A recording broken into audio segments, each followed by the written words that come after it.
લોકોને હેરાન પરેશાન કરો છો ત્યારે જંગલ ખાતાવાળાને પણ આપણે કહી દેવાનું છે। અને સાથીઓ, આજે આપણી જમીનો પર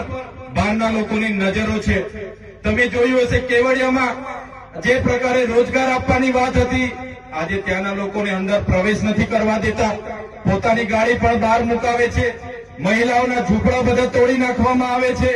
અમને વિકાસ સાથે કોઈ વાંધો નથી, વિકાસ બધાનો જ કરો, અમારો પણ વિકાસ કરો, પણ જે વિકાસના નામે અમારા લોકોની જમીનો છીનવવાની વાત કરે છે આ સરકાર, ત્યારે સરકારને પણ હું કહેવા માંગુ છું આ મંચ પરથી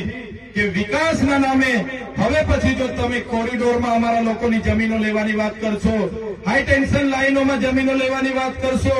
હાઈ સ્પીડ કોરિડોરમાં જમીનો લેવાની વાત કરશો, ડેમોના નામે જમીનો લેવાની વાત કરશો, તો અમે એક પણ ઇંચ જમીન આપવાના નથી। પછી પણ તમે અમને હેરાન અને પરેશાન કરીને જમીન છીનવવાની વાત કરશો